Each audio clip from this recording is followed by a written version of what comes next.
Welcome to JD Roastery. Today we're going to show you how to roast coffee with an air popper. We've let this air popper warm up for a couple minutes, so it's about 330, 340 degrees. So we'll go ahead and turn on our timer and pour in our beans. Today we're going to be roasting an Ethiopian Yirgacheffe, and batch size for a machine like this, probably 2.5 to 3.5 ounces of coffee, green coffee. So today we're using about 3.2. As you can see, about every 5 to 10 seconds, we want to agitate the beans. We do this so that the beans will be roasted evenly.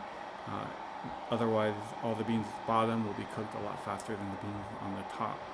So what we're trying to do is get the beans from the bottom to the top, get the beans from the top to the bottom.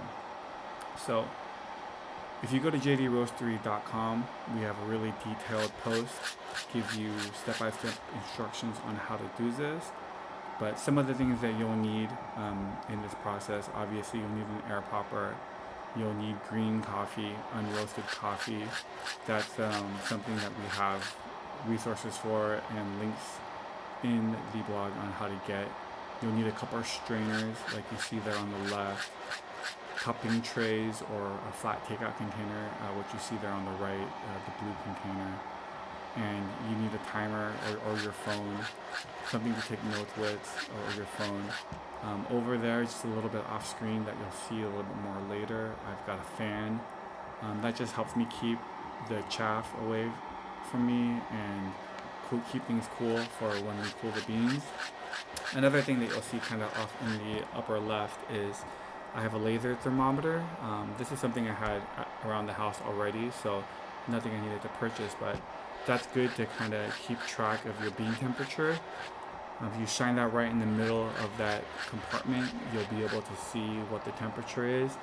It's not the most accurate method for tracking bean temperature, but you know, we're using a $20 air popper here, so we're kind of doing the best we can. And you know, roasting coffee is a fire hazard, so you know, I always recommend you never leave your roast unattended, and if you have a fire extinguisher at your house, definitely make sure you know where it is. And we're getting right into the point where we're going to start hitting our first crack here. So you'll see, so first crack is right about to start, and I'll stop talking so you guys can hear it real well.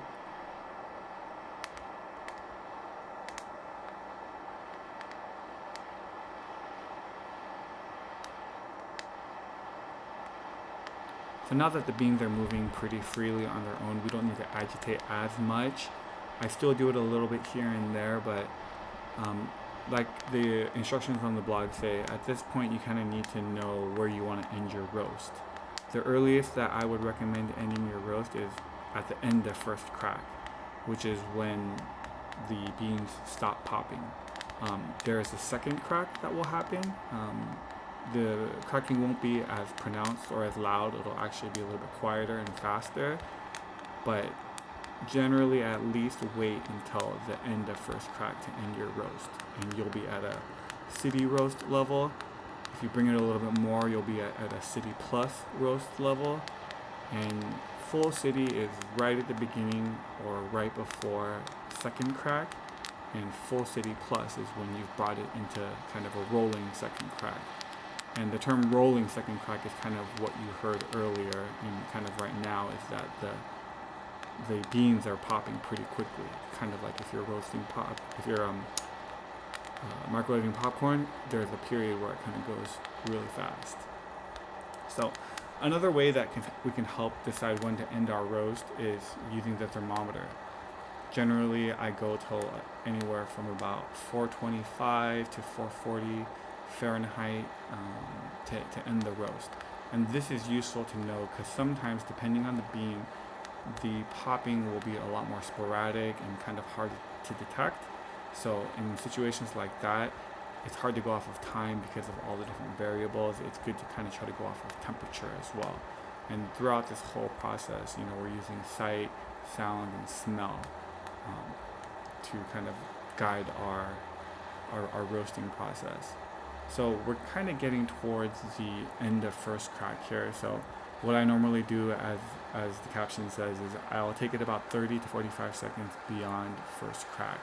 I do this because lighter roasts are kind of hard to do well with an air popper because we have so little control over the heat and the airflow that we kind of want to bring it a little bit more towards the medium dark end to kind of just make sure we get a good even roast. So now we're getting ready to end the roast, and we've got that little fan. So we're going to use the strainers to cool off the beans. So we're just going to pour back and forth and try to cool these beans off as quickly as possible until they're cool to the touch. And then at that point, what we'll do is kind of go through and see if there's any kind of deformed or empty looking beans, throw those out. Any residual chaff that's stuck to the beans, well, we'll go ahead and pull those off. Chaff is just the coffee skin, and that's what we saw kind of flying around earlier.